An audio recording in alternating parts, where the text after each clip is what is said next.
Bismillahirrahmanirrahim. Assalamualaikum warahmatullahi wabarakatuh. Halo teman-teman semua, bagaimana kabarnya hari ini? Semoga dalam keadaan sehat dan tetap semangat, karena pada podcast kali ini kita akan membahas topik yang sangat luar biasa tentunya. Terutama untuk masyarakat, Gen Z, dan juga calon pemilih pemula.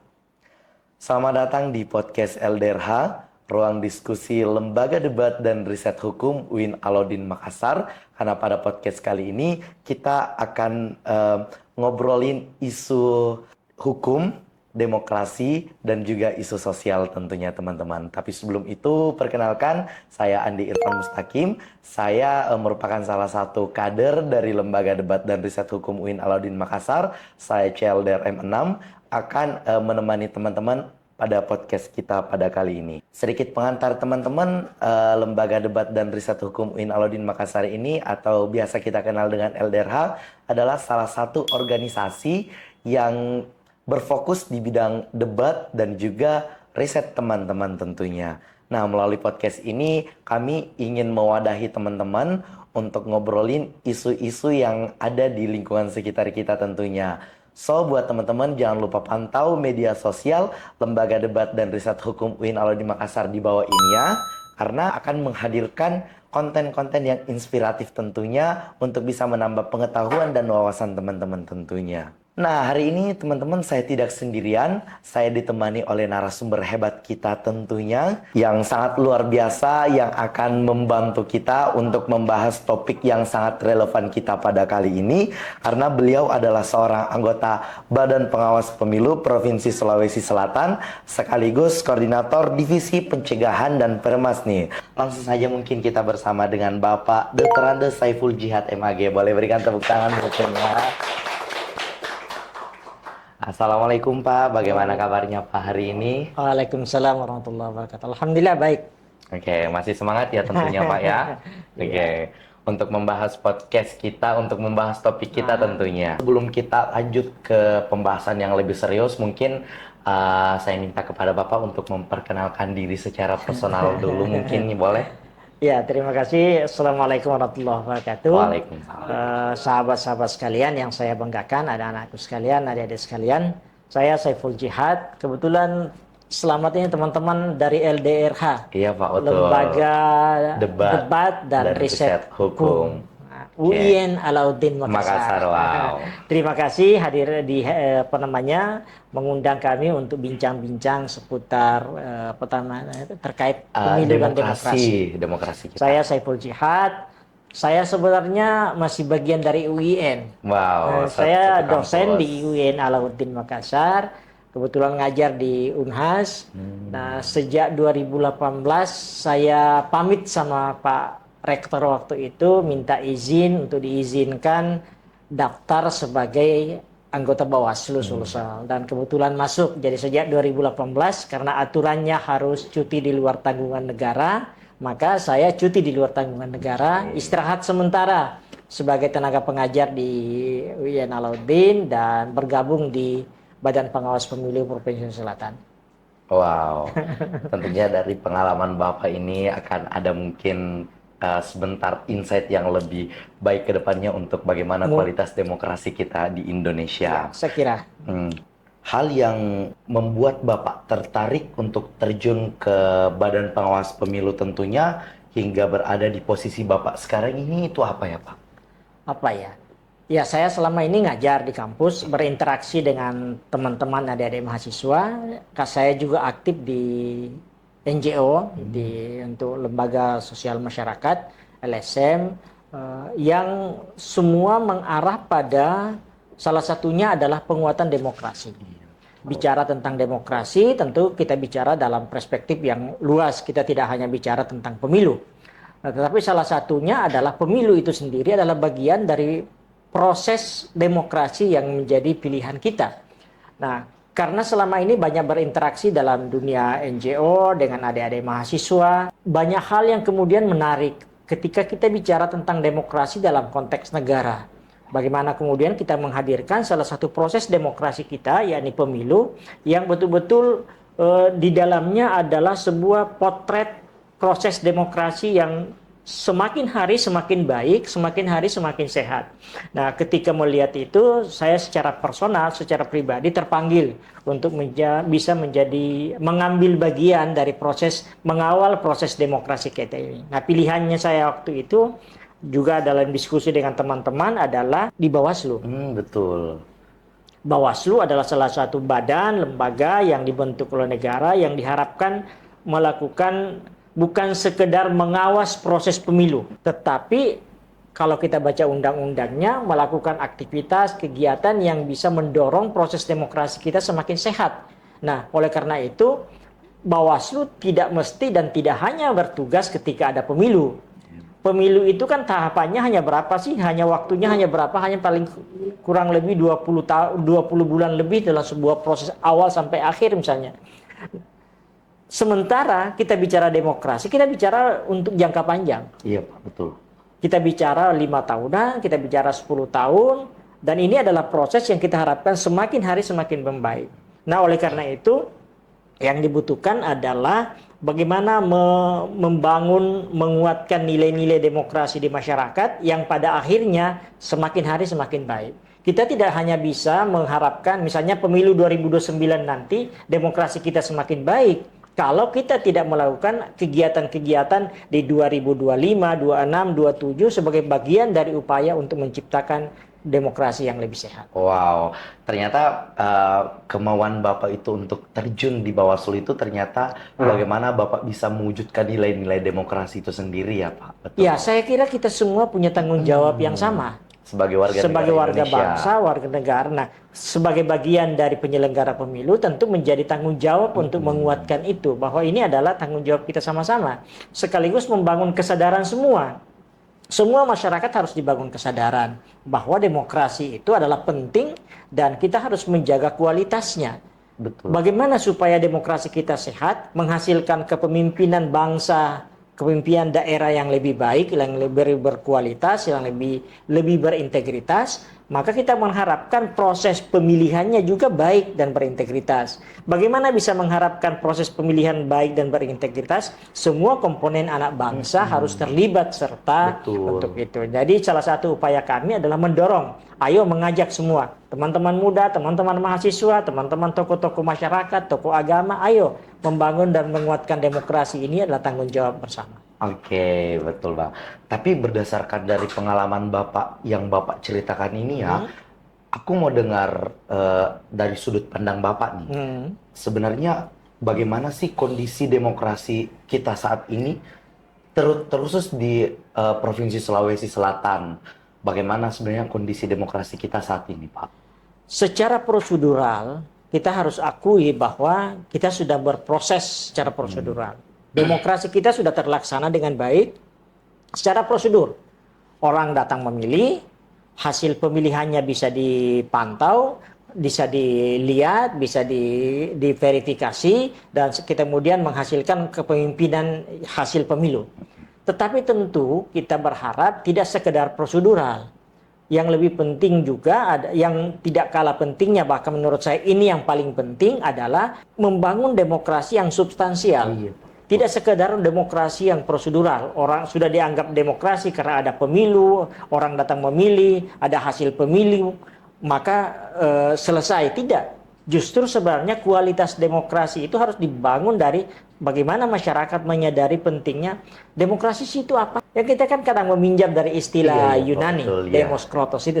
Tapi kan sebenarnya demokrasi ini adalah ketika kemudian kita sadari bahwa ketika masyarakat ikut serta memberi pilihan, dan pilihan ini adalah betul-betul pilihan masyarakat, bukan karena diintimidasi, bukan karena diiming-iming, bukan karena dijanji, tetapi mereka memilih calon pemimpin yang betul-betul dianggap dalam pikiran dan perspektif masyarakat inilah yang terbaik.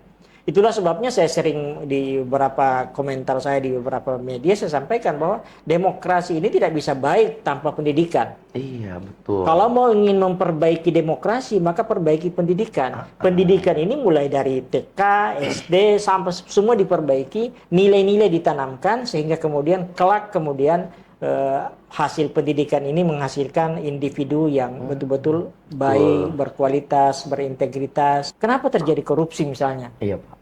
Karena mungkin kita salah pilih. Kenapa kita salah pilih? Ya mungkin karena kita memilih, bukan karena betul-betul kita menganggap ini sosok yang baik, Iya, betul. yang berkualitas, berintegritas, yang dianggap dapat membawa masyarakat ke arah yang lebih baik. Nah, ini yang harus diperbaiki. Supaya jangan selalu setiap periode pemilu sudah selesai, tapi efek yang didapat pun tidak jauh beda dari yang lalu-lalu. Sebenarnya kalau kita ingin menciptakan kualitas demokrasi yang baik itu tentunya melalui pendidikan politik ya Pak, Iya. tentunya. Betul. Berarti mungkin dari Bapak lagi nih, bagaimana seberapa penting sih sebenarnya pendidikan politik kita itu? Ini kita berbicara mengenai pendidikan politik mungkin Pak ya. Iya, tapi ketika bicara pendidikan politik kan sekali lagi politik itu perlu di-clearkan juga. Iya, betul. Jangan sampai ya orang masyarakat Bugis kan begini. Kata politik itu dianggap sesuatu yang tidak baik. Iya Pak, betul. Orang Bugis, Makassar, nah politik Kak. Stigma masyarakat. Stigma itu yang kadang diperbaiki. Apa sih itu politik? Iya, Ya, Pak, teman-teman UIN Alauddin itu kan pasti tahu. Politik itu kalau dalam bahasa Arab siasa, strategi. Bagaimana membangun strategi untuk kalau dalam konteks kekuasaan, mengambil kekuasaan dan menggunakan kekuasaan itu untuk kepentingan pelayanan terhadap masyarakat. Iya Pak. Itu sih yang kita harapkan. Tapi kan kemudian kadang bias di masyarakat makna ini. Nah, untuk itu kita harus kembalikan makna politik. Pendidikan politik dalam artian pendidikan nilai kalau saya. Kenapa terjadi korupsi? Mungkin integritas kita yang rusak, integritas yang terpilih yang rusak, integritasnya, ketidakjujurannya dan seterusnya. Iya. Nah, kenapa tidak jujur? Mungkin dianggap hal yang tidak jujur itu hal yang biasa, lumrah. Oleh karena itu pendidikan nilai sejak awal kita harus sudah tanamkan. Bagaimana kita mengajarkan kejujuran kepada anak-anak kita, kepada siswa-siswa kita, kepada mahasiswa-mahasiswa kita. Tapi praktek pengajaran kejujuran ini tentu tidak hanya selesai dalam teori. Iya, Harus dipraktikkan dalam kehidupan kita sehingga kemudian bahkan di rumah tangga. Saya kadang mengkritik misalnya di orang tua. Di orang tua ketika anaknya masih kecil minta uang, dan anaknya tahu bahwa di kantong bapaknya ada uang, tapi bapaknya mengatakan atau mamanya mengatakan tidak ada uang. Iya. Akibatnya anak tahu ada uang, dia akan ambil sendiri. Nah, menurut saya ini penanaman nilai ini tidak hanya selesai di tapi mulai di rumah tangga, di sekolah, pendidikan nilai tentang kejujuran penting. Apa yang terjadi ketika korupsi atau apa segala karena ketidakjujuran. Iya Pak, betul. Jadi pendidikan politik dalam artian pendidikan nilai ini harus dibangun sejak awal. Sehingga penting menanamkan nilai-nilai itu. Nah, penanaman nilai ini tentu kita harapkan terbangun sejak awal. Nah, di Bawaslu ketika kami gabung di Bawaslu, memang salah satu orientasi kita, usaha kita adalah membangun kesadaran politik di masyarakat. Membangun bahwa pemilu itu penting. Kenapa penting? Karena yang terpilihlah yang akan menjadi bupati, menjadi gubernur, menjadi anggota DPR provinsi, anggota DPR kabupaten, menjadi presiden. Dan mereka ini yang secara formal diberi mandat oleh negara untuk membuat kebijakan, membuat program, membuat aturan. Nah, dari mereka lah kemudian lahir program. Iya, bicara tentang pendidikan, bicara tentang kesehatan, bicara tentang ekonomi, kan dari mereka. Iya Pak. Mereka ini siapa? Mereka ini hasil pemilu. Iya, betul. Hasil proses politik. Hasil pilihan dari Nah, masyarakat. karena mereka hasil pemilu, berarti ini penting ikut serta memilih. Kenapa kemudian penting memilih, terutama teman-teman yang sudah memiliki pencerahan. Ya, artinya mereka sudah memilih berdasarkan nurani, berdasarkan logika yang rasional. Kenapa saya harus memilih ini karena ini misalnya. Mereka ini yang diharapkan ikut memilih. Kenapa? Kalau mereka ini tidak memilih, maka yang memilih ini adalah orang-orang yang kemudian tidak punya dasar pertimbangan memilih. Bisa jadi memilih karena diberi iming-iming, bisa jadi memilih karena diintimidasi, bisa jadi memilih karena ikut-ikutan. Nah, mereka yang sudah tercerahkan ini tidak ikut memilih, akibatnya pilihan-pilihan yang dihasilkan ini tidak lebih baik daripada apa yang kita harapkan. Jadi sebenarnya pendidikan politik itu penting dan yang harus ditanamkan itu memang nilai-nilai kejujuran, bagaimana pada akhirnya ini akan menghasilkan pemimpin-pemimpin yang Iya, berintegritas nantinya. kalau kemudian sejak awal sudah terbiasa curang, Iya, kecurangan sudah dianggap hal lumrah, maka ketika dia mau jadi politisi, mereka juga bisa jadi curang. Kok kan hal sudah dianggap hal yang lumrah. betul. Akhirnya ya tidak segan-segan itu tadi. Hal-hal misalnya politik uang, Iya Pak, intimidasi, betul. ketidaknetralan dan seterusnya, penyebaran hoax dan seterusnya, mereka lakukan karena menganggap hal yang lumrah. Karena sudah terbiasa menganggap lumrah itu curang, menganggap lumrah itu tidak jujur. Oleh karena itu bagi saya kejujuran itu penting.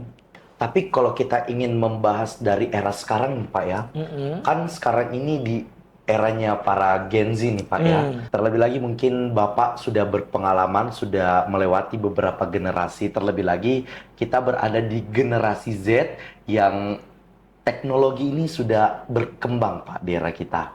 Terutama media sosial. Apalagi mungkin kehidupan kita sekarang ini tidak terlepas dari yang namanya media sosial ya Pak.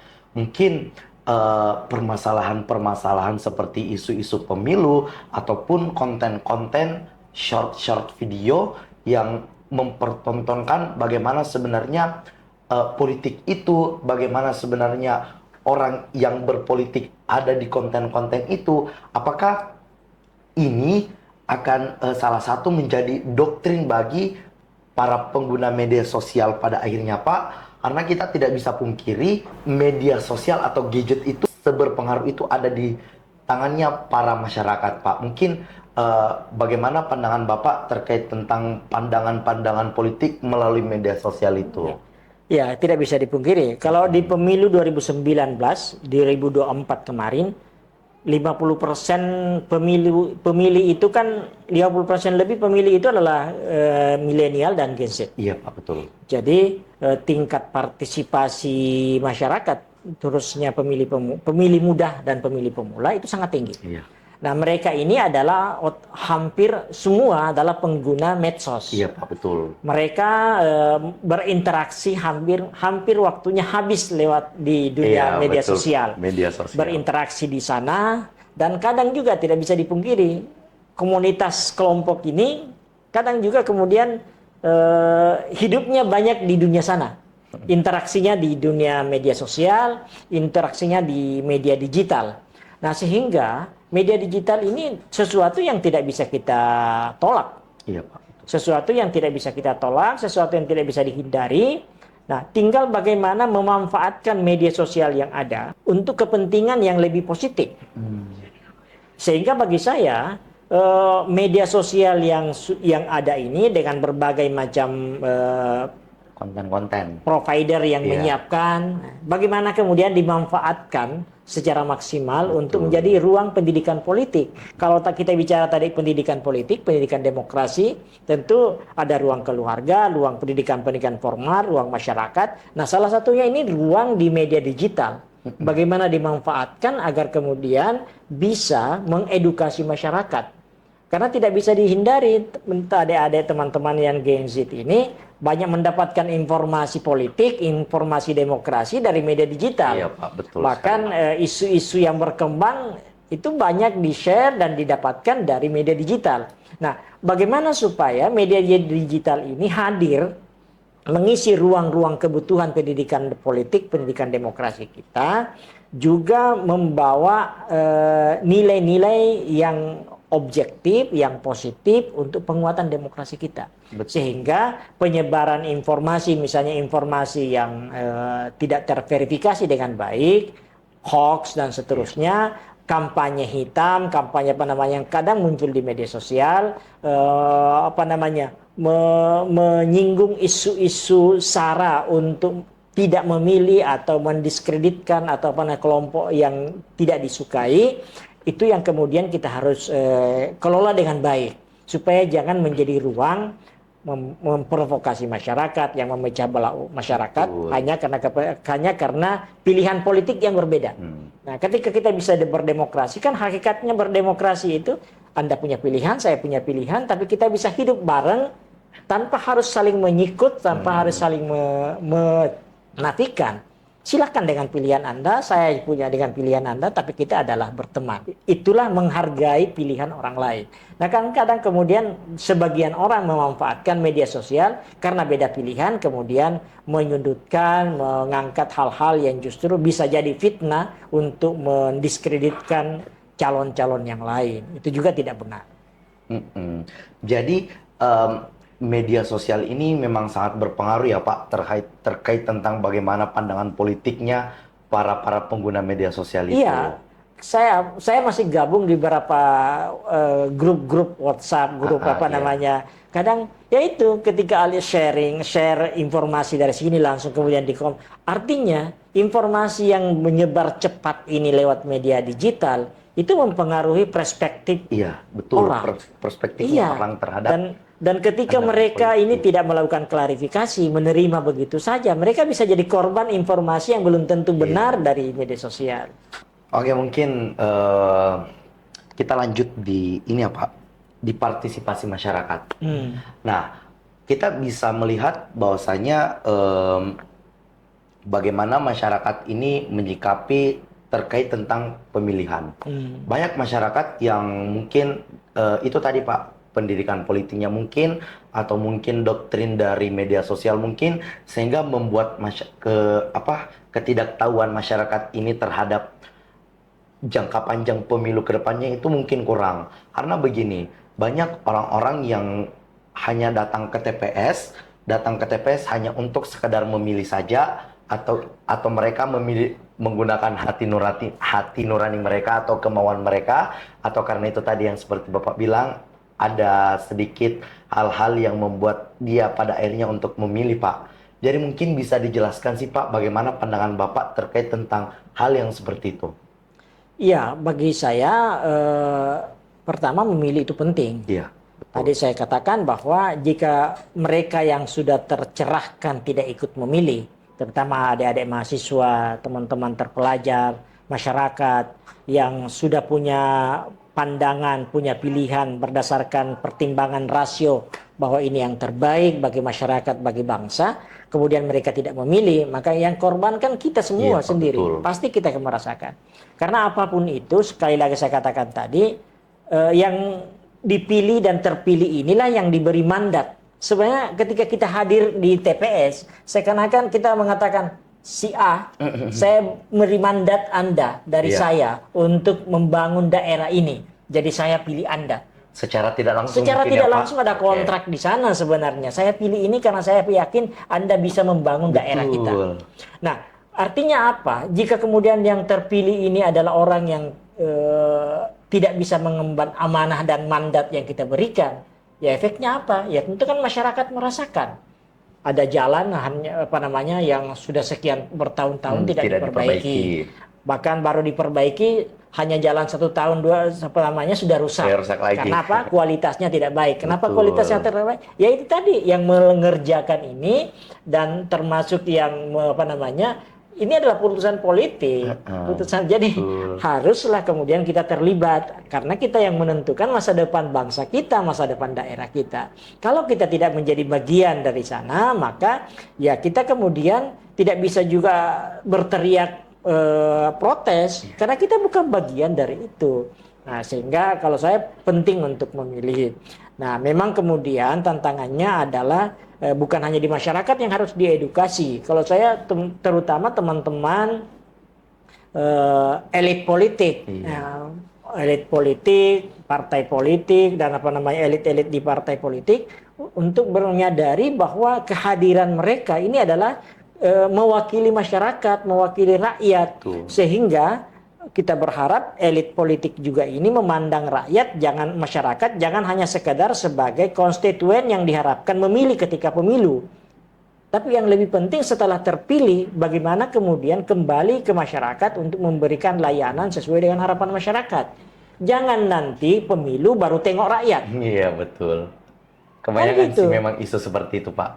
Jadi akhirnya masyarakat ini yang jadi masalah kadang di bawah. Kami di Bawaslu sering menemukan masyarakat kita tanya, kenapa kalian ambil uangnya? Betul. Kan kadang bagi-bagi uang. Ya, masyarakat mengatakan, Pak, mereka nanti datang ketika butuh.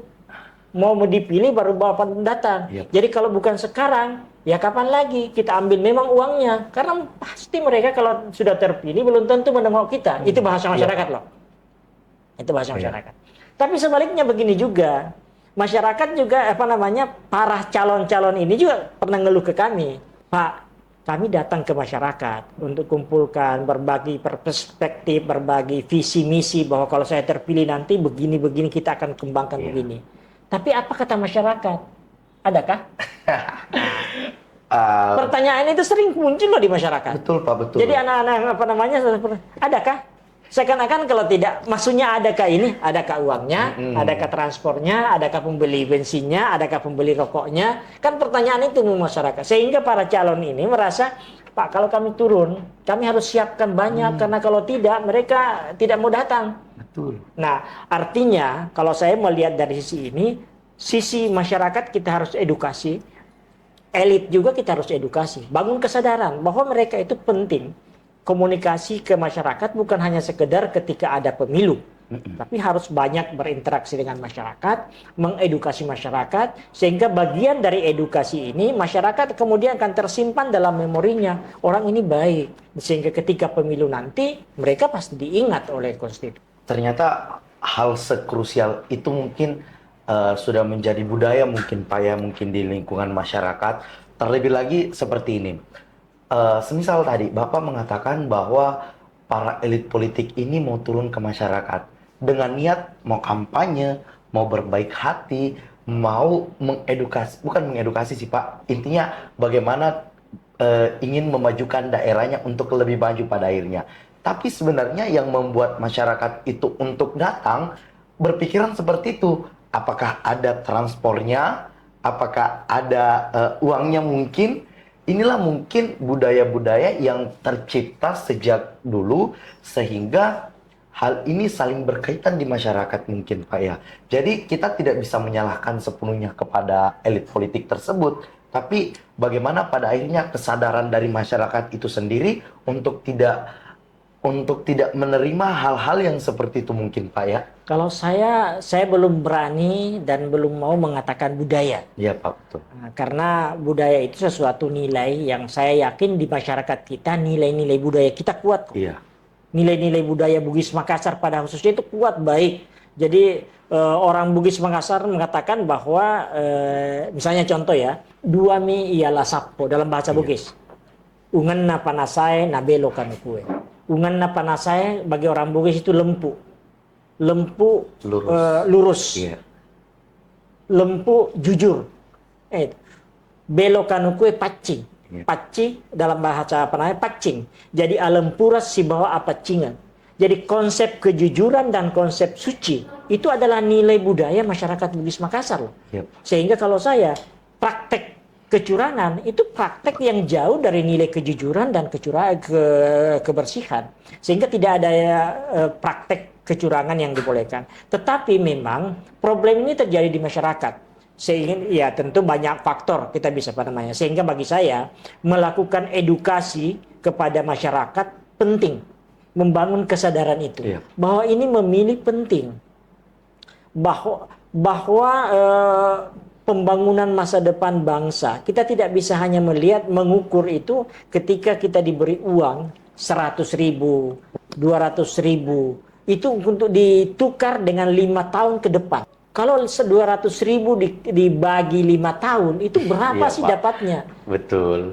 Jadi itu yang harus dibangun. Tetapi kita mengharapkan siapa yang terpilih nanti, pemimpin yang terpilih nanti, yang kita pilih, itu bisa mensejahterakan masyarakatnya. Betul. Mensejahterakan masyarakatnya selama 5 tahun, itu jauh lebih besar dari sekedar 200.000, 500.000, sampai 1 juta lebih.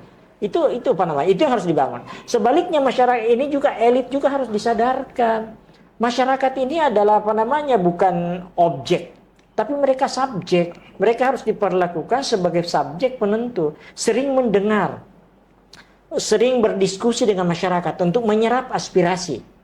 Sehingga kemudian pembangunan ke depan yang kita harapkan pun juga sesuai dengan apa yang diharapkan masyarakat. Bukan hanya keinginan Ini kan antara kebijakan top down dan bottom up ini harus dibangun dengan baik untuk pembangunan kita. Nah, oleh karena itu bagi saya edukasi terhadap masyarakat penting, membangun kesadaran itu penting, tapi tidak kalah penting juga mengedukasi pada elit politik untuk memandang proses pemilu bukan hanya sekedar 1-2 hari ketika mencoblos, tetapi yang lebih penting adalah untuk masa depan daerah dan bangsa kita. Sehingga kita juga berharap teman-teman partai politik, misalnya ada komentar gini, ketika ada salah satu bupati ditangkap oleh KPK, ada yang kemudian bertanya, itu yang tertangkap kok begini? Lalu ada yang jawabnya, yang pilih siapa? Seakan-akan masyarakat yang pilih yang disalahkan. Padahal masyarakat yang memilih ini hanya memilih orang yang disodorkan oleh elit politik, partai politik. Kan yang menyodorkan calon bupati bukan masyarakat loh. Partai politik, elit politik yang mengajukan ini. Jadi pilihan elit politik yang diberikan kepada masyarakat, di mana masyarakat memilih tidak memilih, pasti ada yang terpilih. Jadi kalau saya, yang jangan masyarakat disalahkan. Elit politik melakukan seleksi yang baik dan benar untuk menyodorkan calon yang bisa dipilih oleh masyarakat. Itu yang mesti dilakukan. Jadi elit juga harus betul-betul menyeleksi siapa calonnya. Tentu melihat track recordnya, melihat visinya, melihat program-program yang mungkin ditawarkan, bukan sekedar mereka yang mampu membiayai proses pelaksanaan pemilu. Terkait tentang dari Bawaslu sendiri nih Pak, selain tentang edukasi tadi, bagaimana sebenarnya kemauan dari Bawaslu itu untuk mencegah hal-hal seperti itu? Bukan hanya sekedar mencegah nih Pak, apakah ada tindakan yang lebih preventif terkait tentang hal itu? Karena begini, stigma-stigma masyarakat itu atau pandangan-pandangan masyarakat itu terkait tentang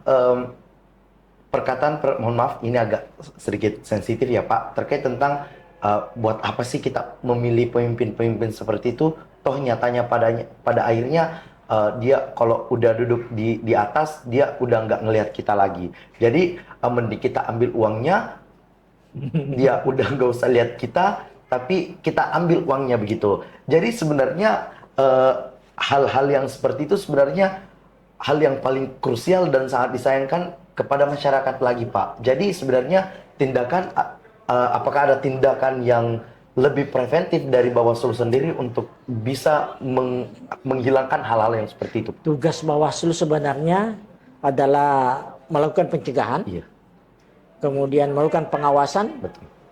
Ketika terjadi pelaksanaan pemilu, kemudian jika ada pelanggaran, memproses dan menangani dan memproses pelanggaran itu sendiri. Kemudian jika ada sengketa, memproses dan menangani sengketa. Nah, ketika bicara dengan pencegahan ini tentu kami melihat bahwa mencegah terjadinya politik uang misalnya, mencegah semakin maraknya ketidaknetralan ASN, TNI, Polri, dan birokrasi, mencegah agar jangan terjadi penyebaran hoax, itu mestinya dicegah jauh sebelum pemilu. Kegiatan pendidikan demokrasi, pendidikan politik, kami sekarang ini masuk ke sekolah-sekolah, join dengan kampus. Sekarang ini sudah ada kerjasama dengan UIN, khususnya di ilmu politik. Wow. Kami Bawaslu dengan kita punya satu mata kuliah dan kita ada 14 kali pertemuan Sistem untuk pemilu ya, ya? bicara tentang pemilu, bicara tentang demokrasi. Kami masuk kampus, kami masuk sekolah-sekolah, kami sampai bahkan ada desa-desa kami jadikan mitra, membangun desa pengawasan, desa demokrasi, kampung pengawasan, kampung demokrasi. Bulan lalu di Parepare ada debat tentang pemilu untuk tingkat mahasiswa, tingkat SMA, SMK. Di 2-3 bulan yang lalu di Enrekang kita buat cerdas cermat antara SMA, bicara tentang kepemiluan dan demokrasi. Jadi ruang itu salah satu bagian dari pencegahan. Ini adalah kegiatan pencegahan. Jadi kami maknai pendidikan politik, sosialisasi dengan berbagai macam bentuk yang kami lakukan, itu adalah bagian dari pencegahan. Karena bisa jadi ketika anak-anak ini sudah sadar tentang pentingnya menjaga nilai demokrasi, maka tidak akan ada terjadi pelanggaran di 2029 nanti. Betul. Jadi ini proses pencegahan panjang. Sehingga proses pencegahan itu adalah kegiatan pada masa pre dan post election. Iya. Ya kalau kita membuat siklus ada pre-election, election dan post-election. Nah, post-election kita evaluasi lalu lahirkan program pre-election persiapan menuju election. Nah, ini adalah bagian pencegahan. Kemudian tugas pengawasan itu pengawasan ketika masuk tahapan. Iya. Nah, tahapan mulai di pendataan pemilih sampai kepada mulai perencanaan, pendataan pemilih, mulai pendaftaran calon, kampanye sampai hasil pengumuman hasil. Iya. Nah, itu adalah dikawasi. Tahapan-tahapan ini kita harus awasi, memastikan jangan terjadi pelanggaran di setiap tahapan yang ada, bahkan sub tahapan yang ada. Selain itu ada penanganan pelanggaran. Ketika dalam proses tahapan ini ada pelanggaran, maka harus ditangani dengan baik. Karena isanalah keadilan pemilu. Jika ada yang melanggar harus diberi sanksi. Nah, kita sudah memberi pencegahan, kita sudah mengawasi. Jika ada ditemukan pelanggaran, baik laporan masyarakat, karena pelanggaran itu prosesnya bisa laporan, bisa juga temuan pengawas pemilu. Ada yang ditemukan atau ada laporan masyarakat terkait pelanggaran pemilu yang dilakukan oleh masyarakat, maka diproses di Bawaslu. Nah, proses ini harus dijalankan secara akuntabel, harus dijalankan secara mandiri, tanpa intimidasi, tanpa campur tangan kepentingan eksternal, tapi betul-betul ditegakkan dengan baik. Karena ini penting. Salah satu upaya kita menjaga kepercayaan publik adalah bagaimana memproses setiap pelanggaran ini dengan baik. Sehingga publik percaya. Kalau publik percaya, maka kita berharap hasilnya juga diterima oleh publik dengan baik. Nah, ada juga sengketa, penyelesaian sengketa. Ada calon dengan calon sengketa. Atau antara penyelenggara teknis KPU membuat ketetapan yang kemudian calon merasa dirugikan dan meminta ke Bawaslu untuk difasilitasi. Kami proses lewat penyelesaian sengketa. Itu juga ada. Itu adalah bagian dari penegakan keadilan pemilu. Sehingga tugas Bawaslu bukan hanya di pengawasan. Pencegahan ada, pengawasan ada, penanganan pelanggaran ada, penyelesaian sengketa ada. Oke, betul.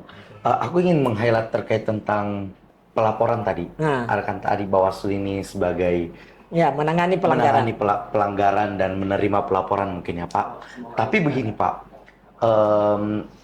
saya pernah dengar gini mungkin di lingkungan saya mungkin ya Pak. Bagaimana semisal ada money politik nih Pak, contoh. Money politik terus ini terang-terangan dilakukan di masyarakat. Transaksi seperti itu dilakukan di masyarakat. Tapi kita ini melihatnya, tapi di sisi lain kita ini takut untuk melapor Pak.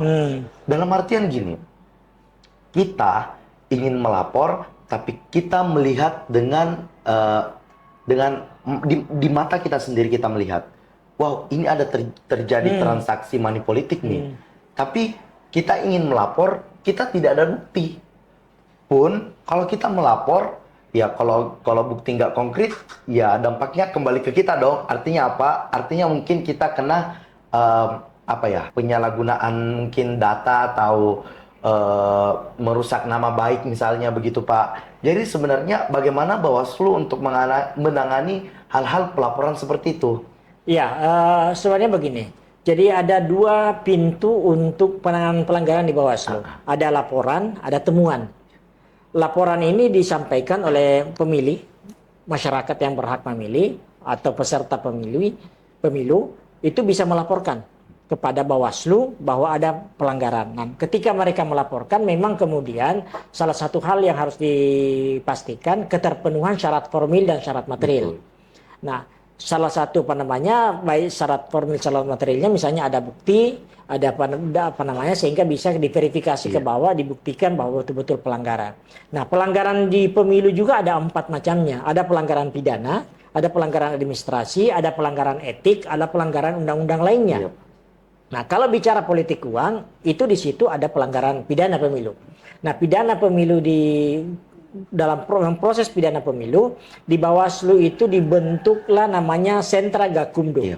Sentra Penegakan Hukum Terpadu. Sentra Gakumdu ini ada polisi, ada kejaksaan, ada Bawaslu. 3 unsur di dalam. Kenapa ini dibentuk? Sebenarnya semangatnya dan tujuannya adalah untuk mempercepat proses penanganan. Karena pelanggaran pemilu ini kan aneh kalau diputus setelah selesai pemilu. Tapi dibutuhkan proses penanganan pemilu yang cepat, lex specialis. undang-undangnya lex specialis sehingga membutuhkan penanganan cepat. Pemilu adalah punya tenggang waktu sehingga membutuhkan penanganan cepat. Harus secepatnya diputus jika ada prosesnya. Oleh karena itu butuh 3 lembaga ini ada. Kalau sudah disepakati bahwa ini memenuhi unsur, maka kemudian diharapkan pihak kejaksaan, polisi segera membuat BAP, jaksa segera membuat tuntutan. Nah, itu kemudian dibuatlah dalam proses penanganan pelanggaran. Itulah tujuannya dibentuk Senter Gakumdu dalam undang-undang di pelaksanaan Tapi ini khusus untuk menangani pidana pemilu. Iya. Kalau administrasi ada proses khususnya memang,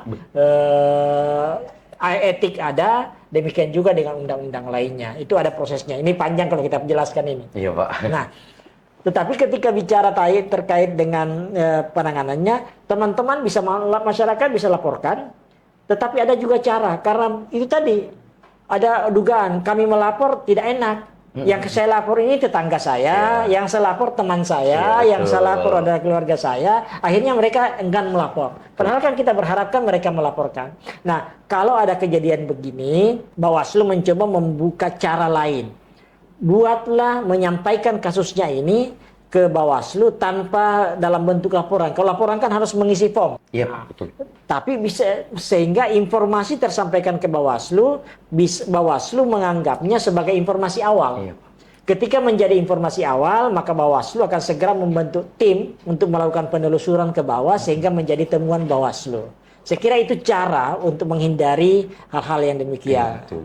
Jadi pelaporan dari Bawaslu itu sendiri memang agak serumit itu ya Pak ya? Sebenarnya tidak rumit. Tidak rumit. Misalnya kalau takut melapor, jadikan informasi awal. Oh, iya. Sehingga Bawaslu yang turun melakukan investigasi, melakukan penelusuran, sehingga menjadi temuan Bawaslu. Iya. Yang melapor tidak usah dipanggil sebagai pelapor. Oke. Nah, itu salah satu cara. Jadi identitas pelapor ini akan terjamin. Iya. Meski kami sudah punya perjanjian dengan PAPTK, untuk perlindungan saksi dan pelapor. Kita sudah ada perjanjian juga untuk itu. Ya, mungkin itu tadi sedikit, bukan sedikit sih, banyak proses-proses bagaimana kita mau melapor, kan Pak ya.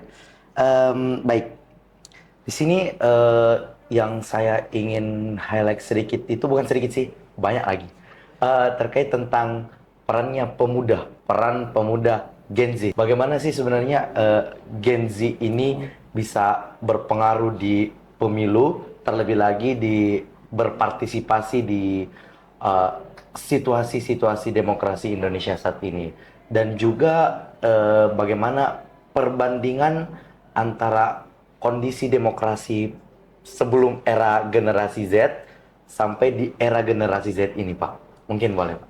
Iya, yang pertama saya ingin mengatakan kalau ketika bicara tentang generasi muda, masuk di milenial sampai Gen Z. Iya. Ketika bicara itu, pemilu 2019, pemilu 2024, 50% lebih pemilih itu dari segmen milenial Gen Z. Dan Gen Z. Oh. Dan tingkat partisipasinya juga termasuk tinggi.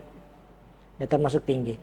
Artinya, masyarakat pemilih milenial dan Gen Z, termasuk calon pemilih pemula, ini menentukan masa depan bangsa.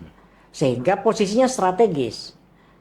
Karena mereka menentukan, maka tentu kita berharap kualitas demokrasi kita ke depan semakin baik. Karena yang memilih ini kita punya pemandangan bahwa Gen Z ini termasuk pemilih milenial adalah masyarakat yang minimal sudah mendapatkan pendidikan yang lebih baik dari masa-masa yang lalu. Nah, sehingga bagi saya Gen Z dan apalagi pasca Gen Z apa? Gen Alpha. Gen Alpha. Ya. Ini kan menentukan masa depan bangsa. Oke, betul. Jadi karena mereka menentukan masa depan bangsa, jadi sehingga pendidikan politik yang baik itu mesti dilakukan. Kalau kita berperspektif bahwa mereka menentukan. Betul. Nah, oleh karena itu Gen Z juga diharapkan ikut serta melakukan banyak hal. Yang pertama menyiapkan diri untuk termasuk kaitannya dengan demokrasi, kaitannya dengan pemilu, menyiapkan diri untuk betul-betul paham tentang proses demokrasi yang sehat sehingga mereka menjadi bagian dari upaya untuk penguatan demokrasi kita.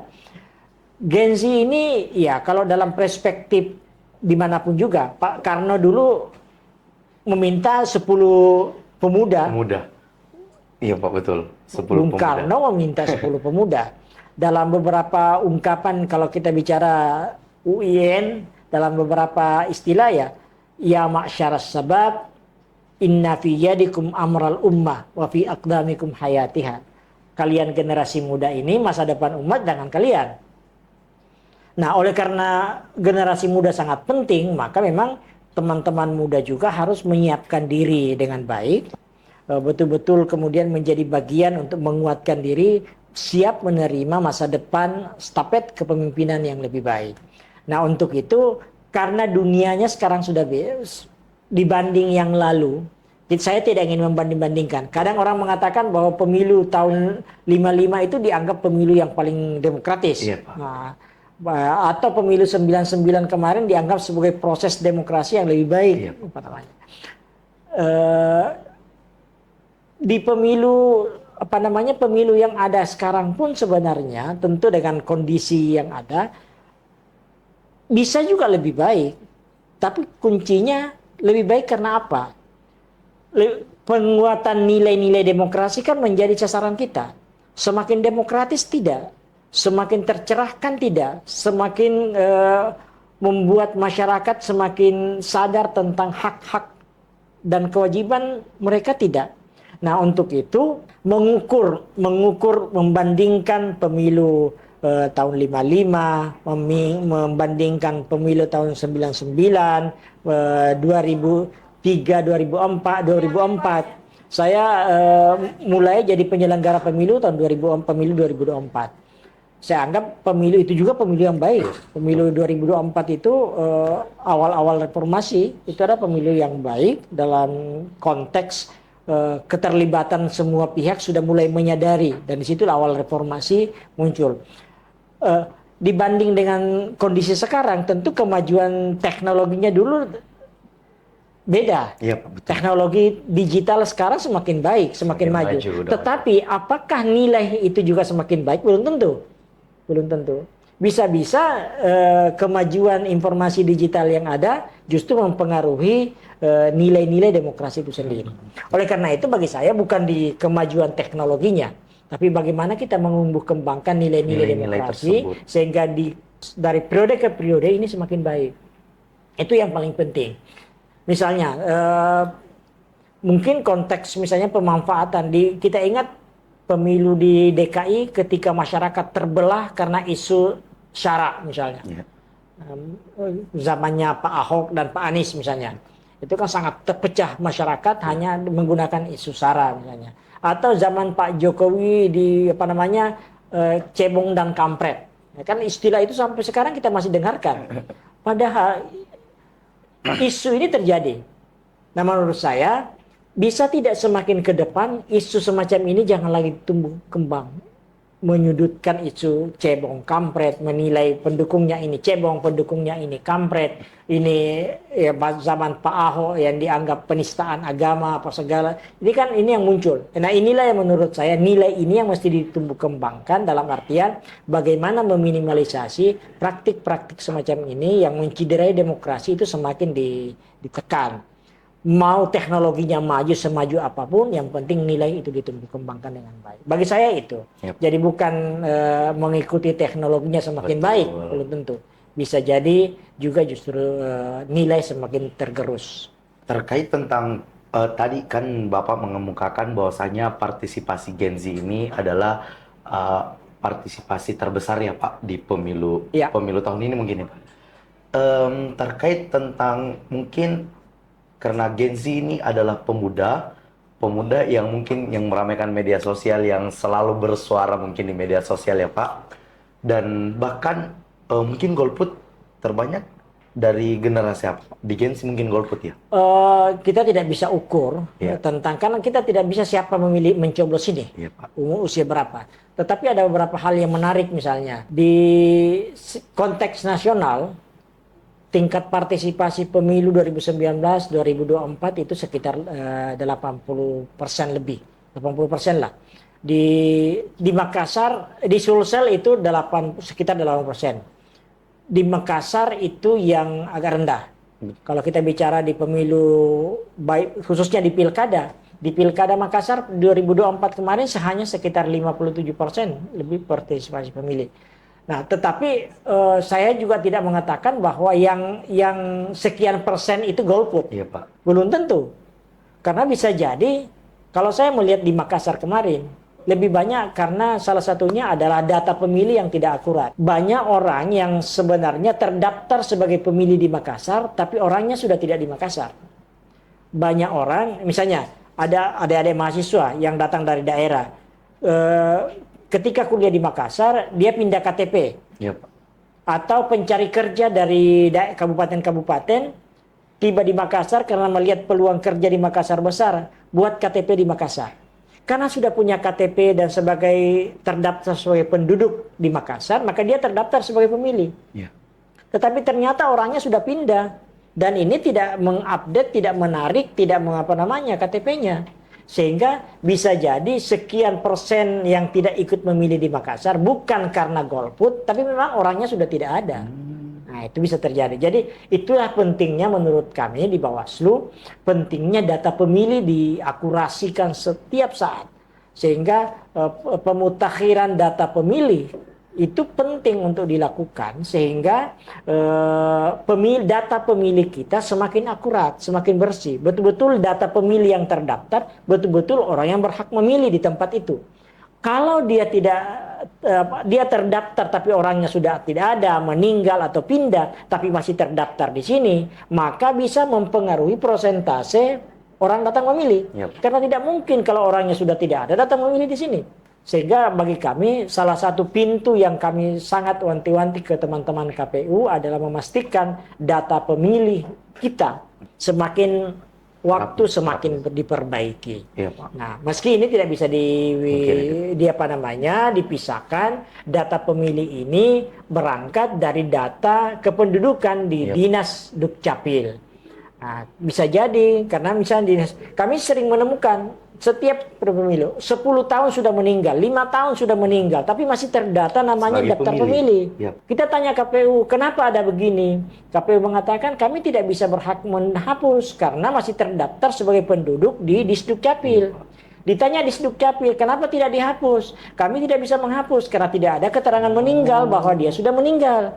Nah, sementara banyak masyarakat kita, terutama di kampung-kampung, orang tuanya sudah meninggal, kebetulan orang tuanya bukan pegawai negeri, maka tidak diurus keterangan meninggal. Kalau pegawai negeri kan punya kepentingan untuk pensiun, dapatkan data pensiun. Tapi karena bukan pegawai negeri, tidak diurus data keterangan meninggal dari Dukcapil. Karena tidak ada keterangan meninggal, maka tidak dihapus di Dukcapil sebagai penduduk yang sudah meninggal, tetap sebagai penduduk yang aktif. Sehingga ketika keluar data kepemilih, maka muncul lagi namanya meski sudah 10 tahun sudah meninggal. Karena apa? Karena Dukcapil tidak menghapus. Jadi terkait tentang angka tidak berpartisipasinya masyarakat itu sebenarnya itu pure tidak mau berpartisipasi Pak, karena orangnya memang sudah tidak ada. Bisa jadi orangnya sudah tidak ada, jadi dia tidak datang karena memang orangnya sudah pindah tempat, mungkin sudah di kabupaten lain, di provinsi lain, jadi dia tidak datang lagi memilih di tempat itu. Nah, itu terkait data pemilih, sehingga menurut saya kita tidak bisa memastikan bahwa yang tidak hadir itu golput.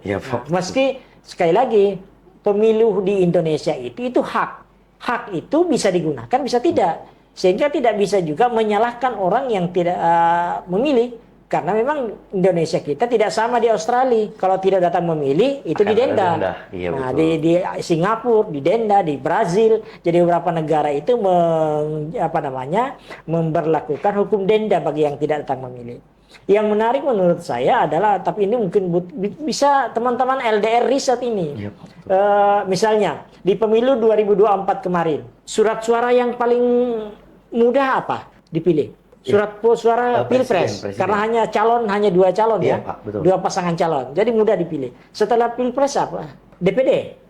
DPD itu ada gambar, ada nomor, ada nama, ada foto. Yang paling sulit itu adalah DPR, karena DPR. hanya nama dan nomor urut.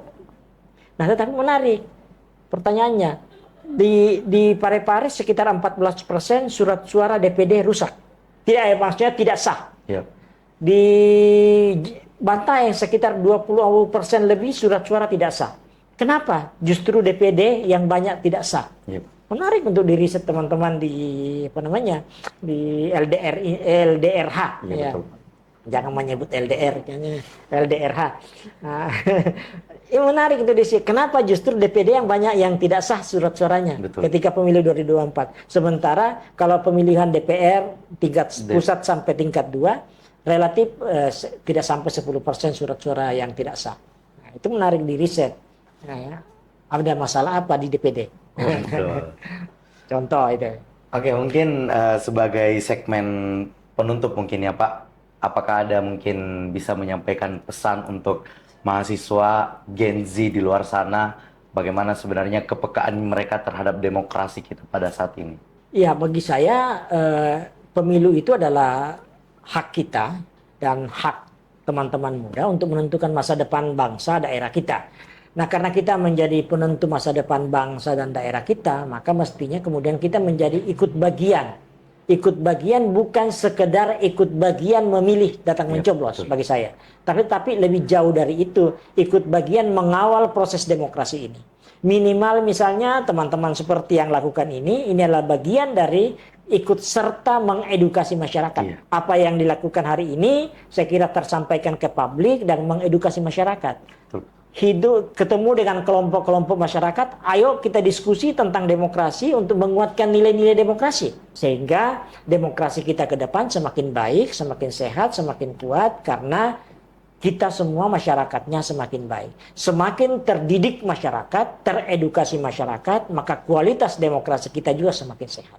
Maka menjadi bagian mengedukasi, mencerdaskan masyarakat adalah cara kita untuk menguatkan demokrasi kita itu sendiri. Betul. Jadi sebenarnya peran Gen Z itu memang seberpengaruh itu untuk bagaimana pemilu kedepannya itu bisa berjalan dengan termasuk lancar. Mengisi ruang-ruang dunia digital. Buatlah konten-konten yang mengedukasi, yang kemudian disebarkan ke masyarakat, dan itu pasti akan berpengaruh. Satu orang hari ini terpengaruh itu adalah aset besar untuk masa depan. Betul. Oke, mungkin tidak terasa kita sudah sampai di penghujung podcast ini mungkin Pak ya.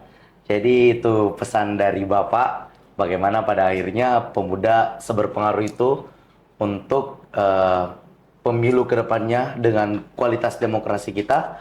Bagaimana juga pemuda bisa peka terhadap tanggung jawab dan masa depan bangsa kita tentunya.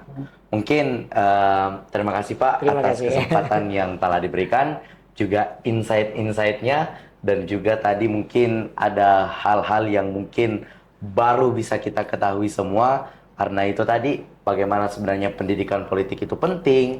Terus bagaimana menghadapi permasalahan-permasalahan di media sosial, menghindari hoax dan lain-lain sebagainya. Dan juga mekanisme pelaporan tadi juga sudah dipaparkan oleh Bapak. Terima kasih banyak ya Pak. Oke, mungkin teman-teman semua jangan lupa pantau terus media sosial Lembaga Debat dan Riset Hukum Winalodin Makassar, sekali lagi ada di bawah ini, dan juga pastinya akan mendapatkan insight dan juga konten yang bisa menambah wawasan teman-teman. Jadi mungkin saya Andi Irfan Mustaqim, terima kasih Bapak Saiful, mungkin saya ucapkan kritis, analitis, salam justisia. Wassalamualaikum warahmatullahi wabarakatuh. Waalaikumsalam warahmatullahi wabarakatuh.